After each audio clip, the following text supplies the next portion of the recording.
Hello, everyone. Welcome to the 8th episode of the Atlas Society Asks. Today, we are joined by my dear friend, Jeffrey Tucker. Before I even begin to introduce Jeffrey, he kind of needs no introduction, but I wanted to remind you all, this is an enormous privilege and opportunity to be able to have a few moments of Jeffrey's time and ask him questions. So please, if you are joining us by Zoom, take advantage of this. Type your question in the Zoom box, the Q&A icon. If you are joining us on Facebook, please just type your question into the comment section, and we will try to get to as many of those questions as we can. Jeffrey, I am going to, before I even get to his many, many professional accomplishments, I just wanted to say something about what Jeffrey has meant to me personally. Jeffrey and I diverged, last I checked, on the question of the supernatural. But if ever there was a temptation for me to stray from my metaphysical commitments, Jeffrey would be it, because his presence in my life has been, it's been like an angel for me on so many different occasions. He's been there for me in my darkest times, when I lost a job and just felt completely destroyed. And he's literally been there. I'm like a scene out of Atlas Shrugged, when I just felt like I couldn't go on anymore, to physically gather me in his arms and pick me up, bring me to bed when I had like questions about like, what am I doing? What is this? What am I doing with the Atlas? What am I going to do? He has he's guided me, and he's given me pivotal insights about the role of Ayn Rand that has completely shaped what I do today. And if I had only listened to my angel of light, I would have even had less darkness, you know, in my life over the past however many years. Thank you, Jeffrey. Well, that's a really touching introduction. I'm really moved by it. But thank you, Jennifer. And you're certainly right. I mean, we both had professional struggles and difficulties, and we've learned through them, right? We've learned, I think. We have learned, and we have been there for each other in just, you know, some very interesting and unusual ways. And Jeffrey, you know, continues that. He is the editorial director for the American Institute for Economic Research, but he's also been a pivotal part of the evolution of the Atlas Society. I mean, even just as recently as My Name is Ludwig von Mises.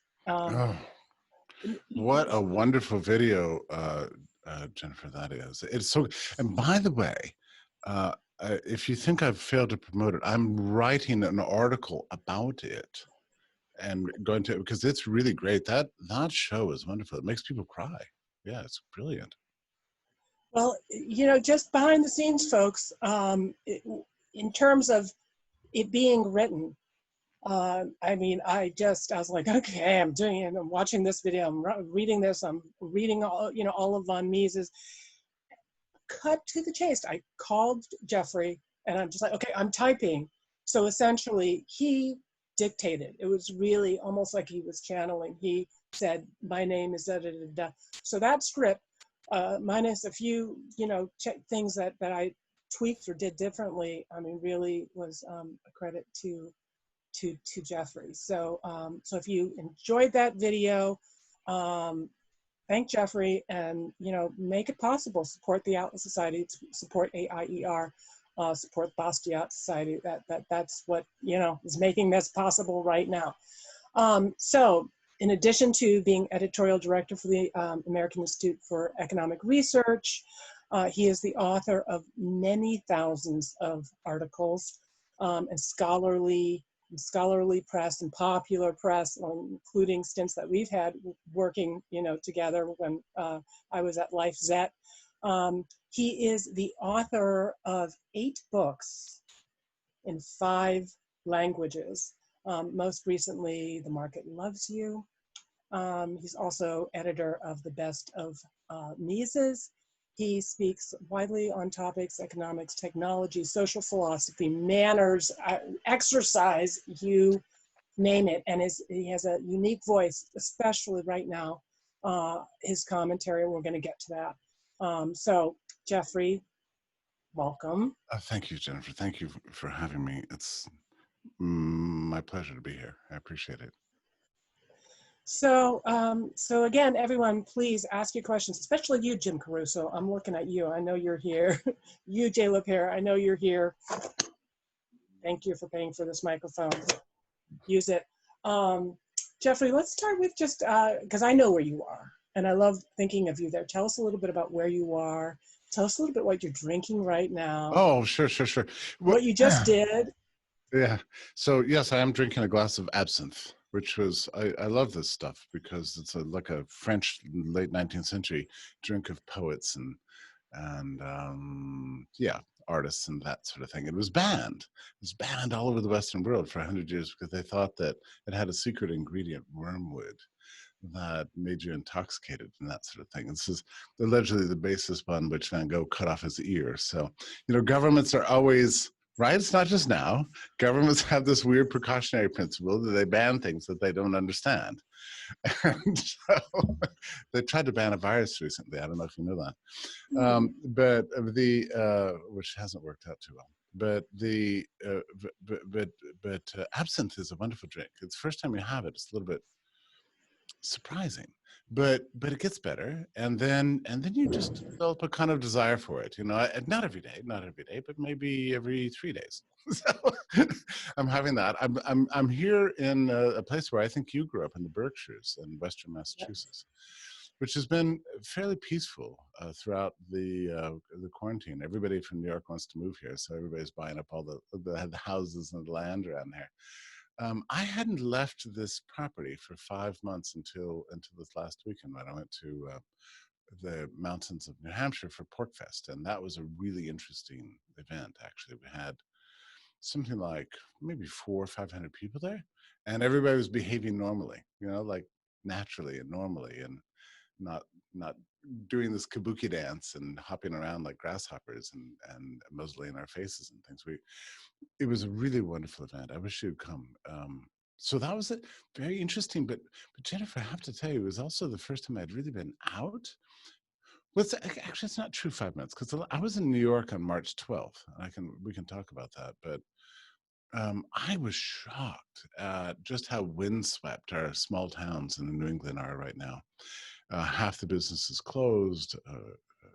It's America's turned into a very sad an almost depressing place. We went from peace and prosperity and happiness all around in February to literally just destroying everything, but man-made destruction. It's just, so that was a shock to me. I must say, it was a shock. Well, and so, yeah, I know Great Barrington very well. I grew up on weekends on Hurlburt Road, which is right down the road from the beautiful estate where Jeffrey is speaking to us from. And by the way, I just have to say, because we've done a few of these, this is the best. You are the best looking guy, but this is the best. You guys have it together over there at AIER. I mean, it's well lit. You look great. And so Jeffrey has consistently, this is not the first time he's gone, and he's not single-handedly, but he's really revolutionized different institutions. So, but Jeffrey, speaking of Great Barrington, because I remember, like, people say, well, you moved from Great Barrington to Malibu. It's so different. And in a way, they're kind of similar. They're both sort of mountainous, very rural, but politically very similar. How much of that do you feel like this desolation is a reflection of the values that you're living? You're actually imbibing, not you, but people in communities where they are not, getting infected or exposed to other ideas. They're just hearing you know, we're gonna die. We're all gonna Yeah, die. that's There's right. nothing we can do. Well, one of the things I noticed, Jennifer, because as you know, I used to live in Atlanta, which is has a kind of a culture of freedom, really. And I had sort of gotten used to that, and that's what I was used to. When I came here, the first thing that struck me is that I think it's true in New England in general, there's a culture of compliance. Certainly in Western Massachusetts, that's true. Maybe that's not true in New Hampshire, but do you know what I mean by a culture of compliance? It's like these are people who think that the rules are the reason for our happiness and our prosperity and our order, not freedom, but rules. And so you keep piling on rules and rules and rules, and people keep obeying, obeying, and obeying. And that was true when I first moved here. I was just shocked at how severe people can be if you break the rule. You know, going into a parking lot and backing into a parking place the wrong way or whatever. People would judge you. That never happened to me in Atlanta. So this has been a real challenge for when the lockdowns came. Suddenly everybody had to, you know, that culture of compliance also kind of kicked in, but only to a point, you know, because everything's been canceled around here. You know, our famous music festival over here, the, what's it? Tanglewood, yeah. Yeah, Tanglewood Music yes, of course. My parents were canceled going. entirely for I the year. mean, This is the pride and joy of our culture. It's yeah. completely canceled, which we can get to this. You know, like the arts have been devastated. I think we're going to be experiencing devastation for decades as a result of what's happened. So I think people have been really challenged, and I'm seeing more and more people just openly walk through the grocery stores without masks. Maybe to you that's no big deal, but around here that's kind of a big deal. Just to go, oh, to heck with that. I'm sick of doing the silly dance for the government, because actually the Massachusetts governor has, I think we're the slowest state to open, as slow as California, if not slower. So it's been really very sad for us. The whole land has just been demolished, and the culture of Great Barrington it's not the same as it used to be, I must say. I mean, it can come back, not as it was. But, you know, it's very interesting when the lockdowns first came, you know, which began something like March 13th or 14th, something like that, maybe 15th. People around here were very earnest, right? So the theaters put up signs, stay home, keep safe, save lives, stay home, don't move. But that was supposed to be for like 2 weeks.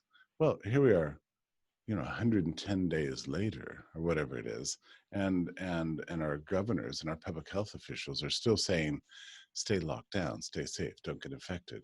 And people are really, I would say, around here really beginning to wonder. When I go into convenience stores now, I just speak out against the lockdowns very openly to anybody who's listening, and everybody agrees with me. Actually, I can't seem to find anybody who disagrees. So I think New England culture here is maybe starting to rethink to some extent the devotion to compliances versus freedom. So I think you know, I think we're going to change as a people, and I think our culture here in New England's going to change too. Was to start questioning authority a little bit more, maybe. That's beautiful, and I love, Jeffrey, how you are, because like you said, shock. You know, and I've seen you on some of the happy hours. I mean, we go through the stages. It's like first shock, Right. and then you know, grief, anger. You know, you kind of go through them, but then hopefully you kind of arrive at a place where you're talking about just looking for the positive change, you know, kind of what you focus on is where you're going to go, and finding ways to stay positive, but also remember, folks, okay, share this video, ask questions, ask a question of Jeffrey. One of the things that just inspired me, I said, oh, Jeffrey, you have to come on, is the content that you've been putting out. I mean, like everything, folks, that he's talking about, check out, he had a beautiful article on his experience at PorcFest. Sign up for the newsletter at AIER to make sure that you're getting it. Follow him on social media. But one of the pieces that particularly resonated with me, and we republished, again, Jeffrey's been a pioneer always of the letting people share, you know, so that we get these ideas out there, was an article that you wrote on the rise of brutalism. And so talking about these connections between culture, art, architecture. Everybody, please go and read it. But Jeffrey, would you just tell us a little bit about what Yeah, inspired and I you? reread that today. You know, it's funny because I wrote that really at the height of the riots and the things that follow with the tearing down of the statues and the general atmosphere of violence and nihilism. Who gives a nobody cares anymore about anything. Let's just all be very bad to each other. And it suddenly dawned on me that there is a pattern in history where there's big episodic change, you know, massive upheaval, wars, bombings, you know, the Holocaust, the Bolshevik Revolution, and so on, where governments and powerful people and behave very badly, bombing cities, rounding up populations, separating demographics, uh, and we've seen this again and again, and it always has an impact on the people because if we tend to trust our governments and we tend to trust our leaders. That's why we call them leaders or representatives. That we are executives. You know, we elect them, or they're appointed, or we believe they're appointed by God, or whatever the thing is. When they behave in ways that are grotesquely immoral, at least to violate our innate sense of what's right and wrong, we too ourselves began to doubt whether or not anything is really true, right, permanent, worth preserving. If our governments don't care about the past, our human rights, our civil rights, the law, our architecture, our music, they shut down our theaters, shut down the ballet, shut down Tanglewood, shut down the symphonies, shut down the sports. If governments have the care so little about morality, then why should we care either? And so it becomes like an infection. This happened after World War II, when we saw Dresden bombed and the Holocaust and London bombed, and just and people drafted, and so many millions upon millions and tens of millions just slaughtered for why? Just to serve the cause of power. Everything began to change after World War II, and one of the big things that changed was architecture, with the introduction of the so-called brutalist style, a rejection of creativity and imagination in favor of power, and sort of a raw, purely functionalist view towards architecture. And so all over Europe and the United States, you still see brutalist architecture in Washington, D.C. especially, but many public buildings in the U.S. still adopt the brutalist architecture, are unadorned, and they're detached from history, and they're completely lacking in what you would call like a creative, aspirational um, uh, outlook. They're grounded, and you might say they're bombable. They're designed to be, if governments are going to bomb again, if they're going to destroy again, then they won't destroy anything of beauty. So there was a sense in which World War II had a strange effect on music and architecture and art in general. It's like the governments of the world clearly don't care about beauty, about aspiration, about high ideals. Why should we care either? And the analogy here is basically what happened to us starting March 13th, or I would say maybe the evening of March 12th, where we started seeing these arbitrary edicts. You can't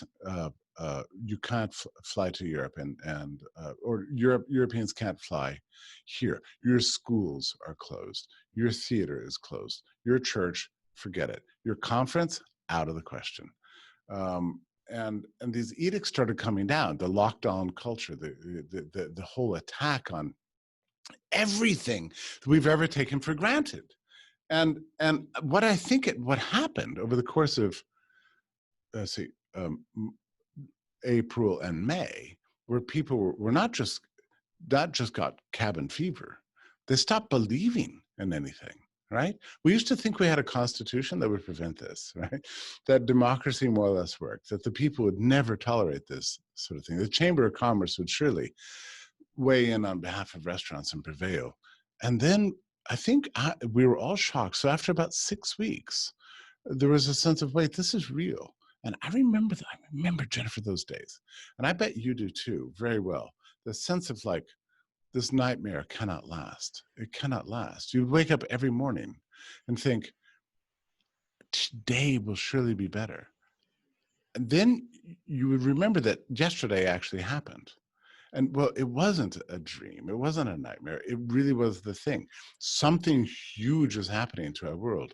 And we had a hard time processing it. And we did this day after day after day. And so did millions of people in this country.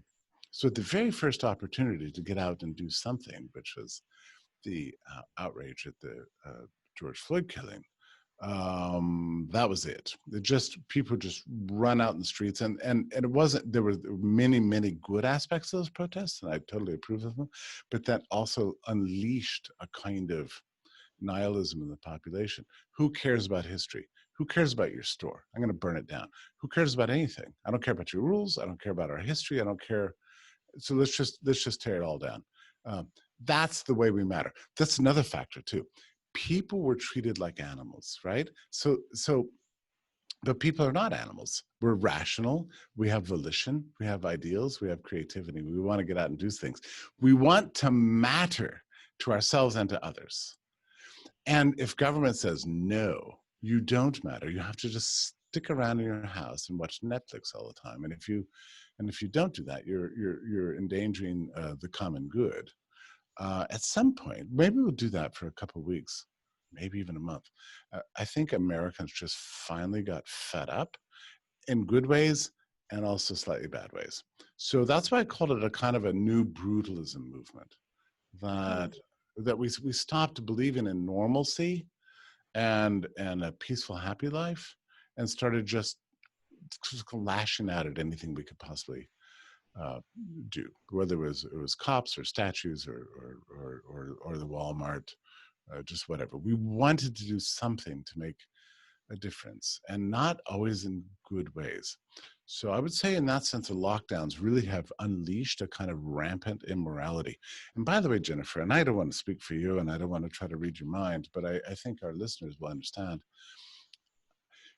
I think, we all have this fantasy that difficult times bring out the best in people. Mm-hmm. It turns out to not be really true. I would say people have behaved very badly during these lockdowns towards their loved ones, towards their family members, towards friends and coworkers. People have been on edge, like almost at the breaking point. At the breaking point, many people have broken. It's been a psychological trauma and torment for many people. When I spoke to the Porkfest audience the other day, it's very interesting because I'm pretty good at reading an audience. And I said something along the same lines, and I saw everybody's eyes get really wide. And I said, I think that there are many people in this room with us this afternoon, this evening, who over the last months have been psychologically introduced to a very dark place that they never thought they would be. And I saw a lot of recognition in the room. And by a very dark place, I think, that is a kind of a euphemism that we use, right, for things we don't like to talk about. So I let a lot of silence go by, and I finally just said, congratulations to all of you in this room. You are alive. Yes. Yeah, I mean, I definitely feel like that's a very important thing to understand, that this is a massive stressor. And so, we are seeing people stressed out and acting in ways that they wouldn't necessarily have acted minus the stressor. But I would also maybe turn it upside down, and because it wouldn't be fun if we always had the same perspective, we wouldn't get any place. Say that at the same time, I have seen people not showing their best, but I've also seen a lot of people, including you, by the way, Jeffrey, that okay, it's this terrible crisis. Zoom, they go into the phone booth. Zoom, they go into their superhero self, you know, no pun intended, Zoom. And they come forward with like, whoa, you know, and I've seen that on the Atlas Society team. I mean, I'm not surprised, because the people that I was like, wow, you know, I knew you guys were stars, but now they become sort of rock stars. I've seen that within my own It's family. true. I've seen that, you know, in our donor, you know, base. That was one of the things early on. You know, I said, oh, of course we're not taking bailouts. I mean, even, you know, bailouts are for the people that have been literally prevented from doing their business, right? They're not for people that are in the idea business. They're in the education business. And as a result, our revenues, you know, are up. I mean, a lot of people that have you know, their business have shut down. Somehow they have figured out a way to come forward and say, please fight, you know, for this, please keep it going. So This my strong sense, Jennifer, is that in our world, which is a yeah. nonprofit world that backs and promotes freedom, not everyone has behaved in a stellar way in our community, but those organizations, the Atlas Society and AIER, and we'll just leave it there, but there are others, are being rewarded for having stuck up for principle, and been exercised moral courage in these times, because you know, we've all been tested. Not everybody has passed the test, but the Atlas Society has, and I think we've published probably 300 articles from this thing, and I'm really proud to say that we've been driving forward the editorial page of the Wall Street Journal. You know, we've been 2 or 3 days ahead of them at every step of the way, and really stuck our necks out. That's called exercising moral courage. It's not always easy, right? I mean, God knows Ayn Rand knew this, right? Her entire life was one crisis after another, you know, during which she always had to reach deep within herself and say, what do I believe? What do I want? What can I do? What are the risks? I don't care. I have to live a principled and beautiful and productive life as you know, as a servant of myself and life itself. And she always did this time after time after time, and that's how she changed the world. But it's not easy. It's easy to talk about. It's much more difficult to actually do. And so, Yeah, yeah. yeah. Well, one of the things that reminds me was that Ayn Rand had a great quote about courage, you know, and she said, I, you know, could be a coward, but I just see the consequences all too clearly. And you know, I'm like, okay, think it forward. You know, do this, and this, and this happens. I mean, just think it forward. And I think that, yeah, unfortunately, even in our community, it's been hard. I mean, Jeffrey, you have been way out there in ways that I think help to provide leadership, you know, for other people to say, you know, whatever, I'm going with the truth. I am, you know, damn the immediate consequences. But one of which is, and again, everybody, reminder, please ask your questions. But, you know, you mentioned being ahead of the Wall Street Journal page. One of the first like huge shots across the bow that you guys did, Jeffrey, was your article. If you go to his social media page and you look at, I don't know if you still have the comic up, was the article that you did comparing the reaction during Woodstock and Right. and now, and then also some of the research that was quoted on Rush Limbaugh that helped turn the tide. Could you just tell us a little bit, and then I promise. Yeah, sure. I'm really happy to tell this story. So one of the puzzles here is this idea of lockdown, right? Like, who came up with this? And we can talk about that.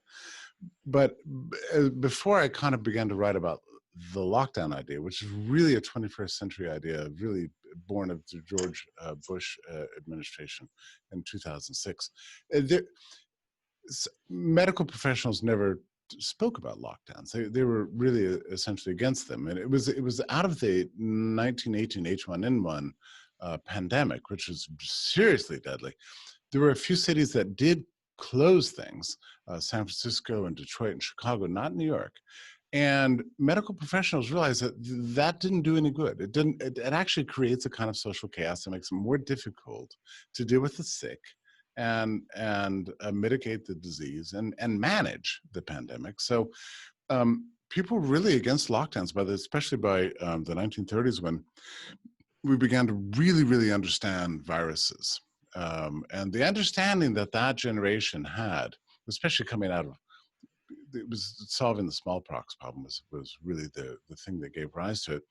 So what you have to do when a virus comes, you have to figure out who the vulnerable population is and isolate them, not by force, but in their own interest. And then the non-vulnerable population needs to gain immunity. There's two ways you gain immunity, either through a vaccine or through acquired natural immunities, which is to say, to get it and develop the antibodies, right? And so but the medical professionals in the 1930s said, that's going to be a difficult sell for the American people. To tell people that they should get sick so that they can get stronger, oftentimes asymptomatic. And by the way, this doesn't apply to like HIV or Ebola, not every virus, but especially for something like a coronavirus or a flu, we know, and the common cold is this a variant of coronavirus. We know that the best way to gain immunities to this is to get it. And then you create herd immunity, a theory that was really developed out in the 1960s, 1970s. And my point, Jennifer, is this. That was a very sophisticated generation. They really figured it out. And this is also the time of the mass distribution of antibiotics for bacterial infections. So there's a strict distinction made between bacterial infections and viral infections. How do you deal with bacterial infections? If they're really serious, you take antibiotics. There's a virus, you need to get it. You need to get immunities. Get it either through vaccines, if one's available. It's quite often is not. Most often is not. Otherwise, you need to get it. So that whole generation was trained. So after World War II. So I went through a series of these pandemics. So there was the 1948 to 1951 polio pandemic. No lockdowns. It was just disease mitigation and eventually a virus. Donald Henderson was working all these years to eradicate smallpox, which he eventually did. He's a great man, died in 2016. And then you had the 1957-58 Asian flu. No lockdowns. 116,000 Americans died. This is with a population of 200 million, and where people were only living to about the age of 67 or something like that. 116,000 Americans died from that Asian flu. No lockdowns, no shutdowns. We still went to concerts with Elvis. We still admired Eisenhower as president and so on. The next one was, of course, the 1968, 1969 Hong Kong flu. So I wrote my whole article about which 100,000 Americans died. Again, we only lived to 68 in those days, and there were far fewer of us. So it was a very, very serious disease. And I got curious, what all went on that and during that pandemic? So there was there were civil rights protests, there were music festivals all over the place. There were protests against the draft. Life went on. The New York Times it had one editorial on the topic that said, yeah, there's a flu and it's very dangerous, but trust your medical professionals. Let's not politicize this and don't panic. Whatever you do, don't panic. So Woodstock went on. And I wrote about Woodstock. And there were warnings at the time, don't go to Woodstock. There's a very bad flu out there. People were like, whatever. So they went out, probably half of them got sick, although mostly asymptomatically, spread herd immunity. Everything's fine, life went on. We got, decades of great music out of that, and it changed the culture forever. So by the time I published the article, I thought, what's the most interesting thing in my article about Hong Kong flu? And I thought, well, it's Woodstock. So I titled it, Woodstock Took Place in the Middle of a Pandemic. And so, yeah, it went viral. A slight funny aspect of this is that it was about that time that Facebook was starting to crack down on what they called fake news, right? So they don't want anything that diverges from, they don't want anything crazy on their website and crazy viral things going. So they appointed like Reuters, Snopes, USA Today, a few other organizations to to vet postings on Facebook. So my article started really getting a lot of viewers. You know, maybe we're at the 100,000 range, and so Facebook appointed Reuters to look at my article. So they read it and they said, "It's true." Great. So Facebook blasted it out to the entire world. So it was suddenly 1 million, 5 million, 10 million. And at that point, the lockdown proponents got really upset with me, and I started getting trolled. So they started blasting Reuters. Hey, you need to find something wrong with this article. Reuters did another vetting of the same article. This time they came back with mostly true. Well, that wasn't enough. So the trolling started, you know, really cancel culture got to work on that article. And the next time Reuters investigated it, they said, well, it's partially misleading because the waves of infection occurred before and after, which is actually of no relevance whatsoever because you have to plan conferences.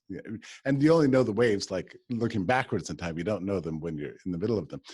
So suddenly Facebook was like, well, I guess we should stop promoting this article. So they kind of throttled it a little bit. But then USA Today got involved and they said, but they read it and they said, well, you know, our fact checkers find that this article is true. So once again, Facebook is suddenly pushing it to the world. It was the funniest thing to watch this. You know, you can imagine. I'm like watching the traffic patterns here and seeing this crazy fact-checking nonsense go on. And so after USA Today called me true, then Snopes got involved. And they twisted it and mangled it. And ultimately they came up with a judgment that it's partially misleading. And that gave the algorithms an excuse to kind of pull it back and throttle it once again. The article eventually went away.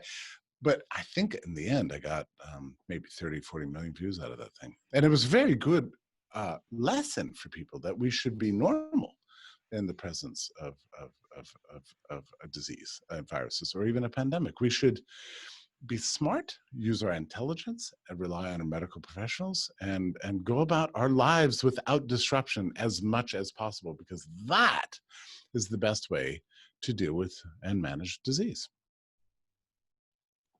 Well, that gets to another question. Actually, we got a question here from Paul Gibbons. I mean, when you're talking about, you put this out there, and all of a sudden, you know, these channels are starting to, you know, screen it, shadow it, sort of filter it, check it, you know. So Paul Gibbons has a question. What do you think of the recent purge from YouTube of voices like Stefan Molyneux, who are challenging the collectivist narrative? I don't know, Jeffrey, have you thought about that? Oh, it's disgusting.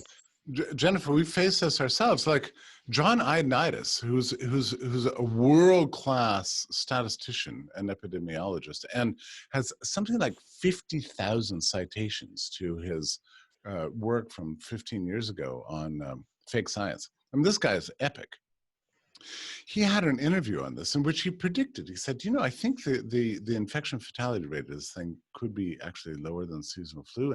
And he did this based on looking at the Diamond Princess infections. And he's a very brilliant guy. He's very cautious. But he said, this is an article that came out, I think, early March. We're making extreme decisions based on very little data. This is unscientific. So he gave an interview on YouTube. Even his article was taken down. It was taken down.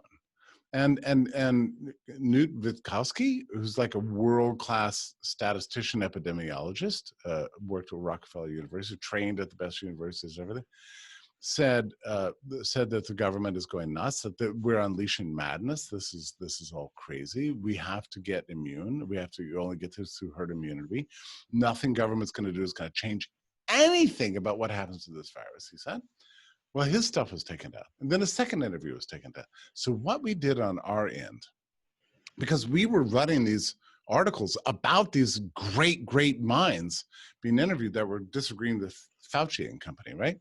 And there's this very funny in the Witkowski interview. They said, well, how can we disagree with Fauci? And he said something like, I'm not on the government payroll. That allows me to do real science. I love that. Anyway, what we did was we started duplicating these videos on a blockchain video service called Library. And so we synced up our entire YouTube account with Library. So, and that cannot be taken down. And so what we started doing is once we started running these interviews, we would embed the Library blockchain version. So it's on the article, so it wouldn't be taken down. And then we started realizing, okay, if there's an interesting perspective on this disease out there, it'll be censored. Maybe not immediately, but as soon as it goes viral, it'll be censored, it'll be taken down. So we started using only our blockchain versions. And that was great because at some point in the last several months, we had the only web-based visible versions of something like 3 different interviews. And the New York Post wrote a big article about YouTube censorship. And they linked to our version of one of the censored videos. So I think that's why we fight back. I think it's what this has taught us is that we're too reliant on these big channels, these big pipes, the big tech, and we need to start getting really creative if we want our ideas out there. We can't be censored. That's insane. Yeah, well, I think that's a really interesting point. And again, how technology, and thinking just like rather, we can complain all we want. You can complain, ask bullies to stop bullying you, ask for pity, ask for, whatever. But if they're going to do what they want to do. But also, in many cases, it's their property. They have a right to do. So it's like. Best way to predict the future is to create your own. So, all right, let's get to another question here. One of them I wanted to get to actually, I don't know, Jeffrey, if you know John Lang, but he is the actual, he's sponsored. So that video, the My Name is Ludwig von Mies wouldn't be possible without Jeffrey. Certainly wouldn't have been possible. Without John Lang, wouldn't be possible without a lot of you guys that are watching and that are supporting the Atlas Society. So John is asked us to start thinking about doing a next Draw My Life. By the way, we have My Name is Racism and My Name is Venezuela in the tubes, in the production pipeline. But John asks, he's challenged us, and I do one of the things I always do, but I'm just doing it on live. On the live internet. Is there not a unity between a defense of self and a defense of property? So that's one of the things we're thinking about is My Name is property. How do we think about self and property? Oh, unity between the defense of self and a defense of property. Yeah.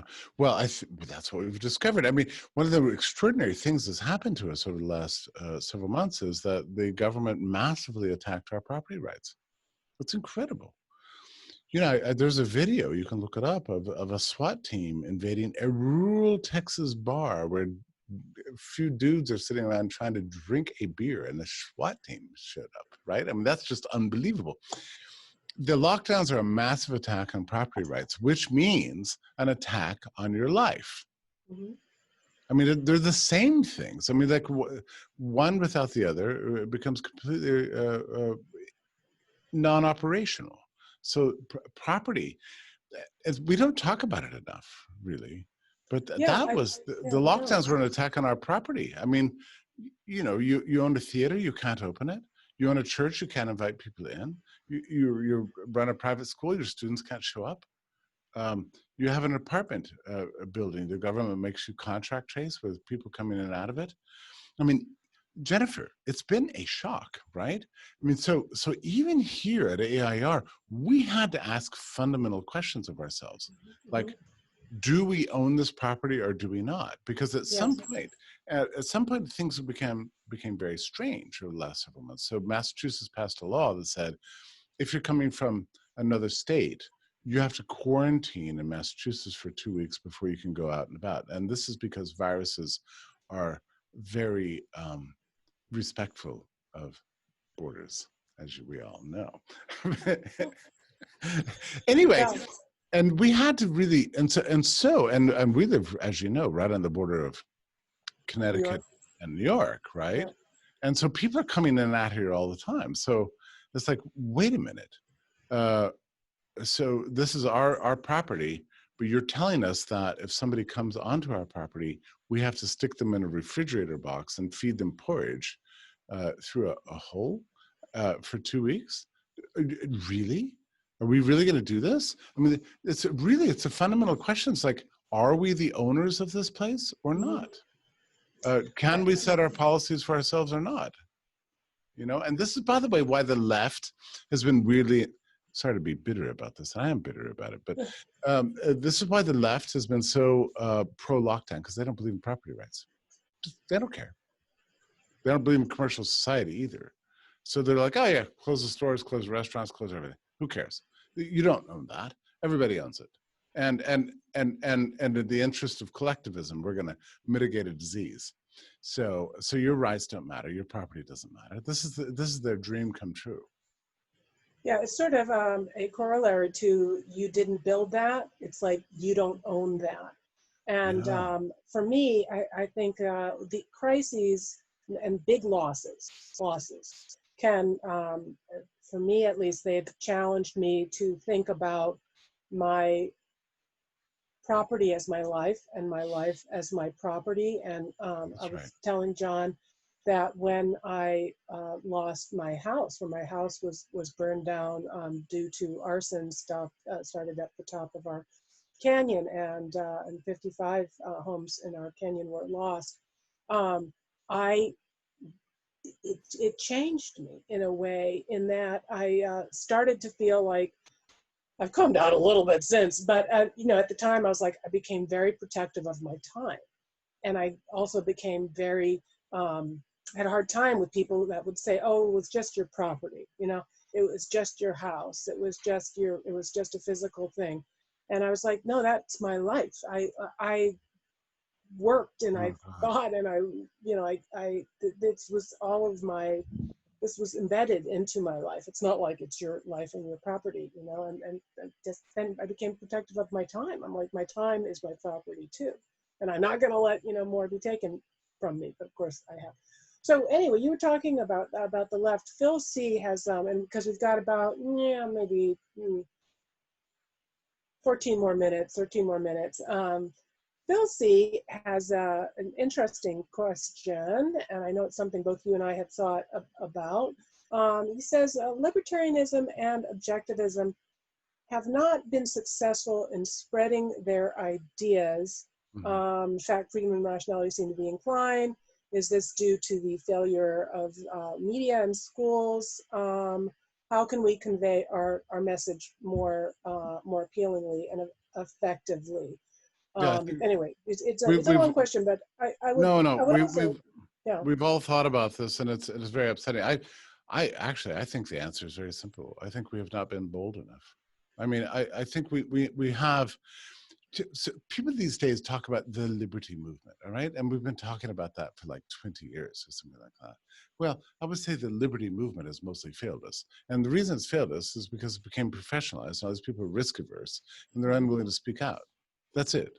And if we speak out, if we're bold, if we're in whatever venue we can, and be creative about it, and be sincere about it, and stop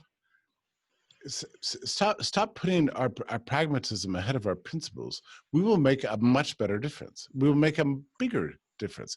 The whole world 3 months ago, 3.5 months ago, wanted to know what libertarians thought. They really did. I mean, there were attacks on us, like, oh, nobody's a libertarian in a pandemic. You remember that? Yeah. So, look, we didn't realize just how few of us that there are that are willing to stand up for what's right and true. And it's not complicated. We believe in freedom, like human rights, you know, freedom to associate, to speak, to own, to make your own judgments, to exercise your own level of risk tolerance, to live, to create. That's not complicated. Why didn't we say that? We did. You did. Not enough of us did. I think that's the answer. We need boldness. And Jennifer, people always underestimate the power of moral courage, of that one voice that gets out there and says what's true, even in the midst of cancel culture. Mm-hmm. And this is one of the reasons we didn't see a lot of people speaking out, is because everybody's afraid, right? Of what? A Twitter mob? Oh, I'm sorry that 300 people wrote you something nasty on Twitter. That is not a good excuse for being immoral and for being silent and for being a coward. That is just not a good excuse. It's not enough. Yeah, I know the Twitter mob can be angry and vicious, and the press can do terrible things to you. But that's not a good enough. That is not a good excuse for being silent and failing to exercise, to live a principled life. You can't do it that way. That's not what we've been called to do. That was not what Ayn Rand did. That's not what Mises did. These people lived hard lives, all right? We're not talking about Twitter mobs. We're talking about Bolsheviks, all right? And Nazis. They stood up to them at great personal risk to themselves. And we're afraid of what? An editorial in the New York Times? Please. Yeah, or whatever. Like, we're afraid of losing our jobs. I mean, to me, you should be, if you're not willing to lose something, then you may not really even deserve to have it. You have to understand, I think, what we're fighting for. And I guess I would say, Phil, to the question of objectivism specifically, so I can speak to that. And I think that if you've been watching what we've been doing at the outside, and my poor trustees who are watching, they're like, oh my God, please don't tell Jag to take more risks and to be older, okay? Because we're just trying to calm her down. So, but objectivists, hello, objectivists. You got to think for yourself, all right? We're not running a preservation society, or maybe maybe that is the marketplace of ideas, the wealth of nations. Adam Smith talked about specialization. So let's have the people that are going to keep the potholders, from getting faded. But then let's also have those that are willing to say, okay, I've crash landed onto Mars, I've crash landed onto a foreign planet, which is our times, okay, which is these accelerating times in terms of technology. And I'm going to look around. I'm not going to not look. I'm going to look. I'm going to think. I'm going to see threats. I'm going to see opportunities, and I'm going to act. Okay. And if people are going to, I'll remember. Okay, I just want to say this. So I was talking previously about ways that Jeffrey has, and this brings us back to the circle of what Phil was asking about, what I was referring to with regards to objectivism. So when I was given the great privilege of having a go at the Atlas Society, I was like, okay, I got like 2 magic markers, and I got a great trustees, but I don't have a lot. So I was like, well, what can I do with this? And I said, well, I did my name is Ayn Rand, Draw My Life. And then someone said, well, just take it further, take it the next step. And, put a wig on, do a full living history type of performance. And I was like, oh, I can't do it alone. And I called Jeffrey, and I'm like, Jeffrey, would you be willing to do this with me? And he did, and we did it. And he did such a great job. He put on whitetails. I don't want to tell people to go and watch that video because it was the first one, and it was not great. But it wasn't that horrible. And I do remember a sort of old terrified. Style. You were so nervous. Oh my God. I was, and I lighten you up. Anyway, you did a wonderful job. But that was definitely was the first time I did it, and I was scared. It wasn't great, but it was okay. And but I do remember afterwards, I hadn't been prepared. Thank goodness I've now been through that. So now I'm like asbestos girl. But I hadn't been prepared. I hadn't known about all this objectivism, blah blah blah, these schisms or whatever, and the outrage. I mean, you want to talk about cancel culture, the outrage of what you've done. And somebody was like, this is the worst thing I have ever seen, the most evil thing I've ever seen. And I was just like, huh? Yeah, we gotta get used to it. If you're gonna do something good, you're going to be attacked. If you're going to achieve something, people will resent it. If you're going to make a dent in history, there will people will come after you and hate on you and try to destroy you. This is actually the great lesson of many that Ayn Rand taught us, and it's so strange that we've yet to, like, we read about it, but we're never prepared for it, right? We mostly think, oh, if I've done something good and I'm earnest about it, people will like me. No, most people No, hate you. It's that's okay. yeah. But can I just say something quickly about objectivism, because I know we're Yeah, running out of time. please. But look, Ayn Rand used to say this, and I first time I read her as I was a junior in high school. And she would say things like, "The tyrant is the man who tells you to sacrifice your self-interest for the collective, for everybody else." And you're reading that and go, "Eh, I don't know if that'll ever happen, really. I mean, does tyrants really do that?" I mean, right now, for 3-4 months, that has been the main message of public policy and lockdown culture. Sacrifice your freedoms, your self-interest, for the collective good, everybody. The tyrant is the man who tells you to do that. And these are times in which Ayn Rand, I would say, probably as much or more than any other thinker in the 20th century, she speaks exactly to what we're doing right now. It's not good health. It's not good for you. It's not actually good for the collective. It's propaganda.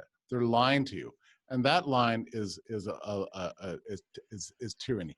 God, if Ayn Rand were around today, can you imagine what she would say? Well, I think she would say pretty much what the Atlas Society is saying right now. That's what she would say. Well, yeah, so I have one more question, which you and I have talked about, but one of our people that are here with us on the Zoom is John Davis, who's also a supporter of the Atlas Society. And um, he wanted to know just a little bit, you talked about your, when you first read Ayn Rand, but maybe to speak a little bit more to the influence that it's had on you, because one of the things when I was talking up at the top about like how Jeffrey put these things into my head that shaped everything in terms of my approach going forward was when I said, Jeffrey, how do we understand Ayn Rand within the context of, the Enlightenment and all of that? And Jeffrey said, before Ayn Rand, the battle, and to correct me if I'm wrong, for liberty was intellectual. After Ayn Rand, it was deeply spiritual. Tell us a little bit about that, because you It's really true. I think our liberalism as a tradition has always been a little bit vapid and a little bit bloodless. We've been all about our theories and that sort of thing. I can't even imagine what would have happened by liberalism, I mean classical liberalism, the idea of liberty. What would have happened to that in the 20th century without her bringing a story, bringing spiritual power, bringing romance and meaning, life meaning, to the topic of human liberty. I mean, just like she inspired Ludwig von Mises, right? I mean, just among millions of others, to even in his case, he re-understood his own life in light of what she wrote. And it's because she was focused on big themes. She was focused on just like your individual life, the spiritual power you have, and what you will confront in your life if you stand up for yourself, if you stand up for your rights, if you believe in your ability to have an effect on history. You will be attacked, and you will come under a challenge, and you can push through that, but you have to be prepared for it. Nobody else but Ayn Rand prepared people for the struggle, for the battle, for the romance of freedom and the terror of tyranny. She got it, and before she really wrote about it, the only people with a story out there were really the socialists and the communists. She brought the romance and the beauty, and the meaning, life meaning, spiritual meaning of freedom to the world through her wonderful books, and for that was a glorious gift to the cause of freedom. in the 20th century and will continue to give for hundreds and hundreds of years hence.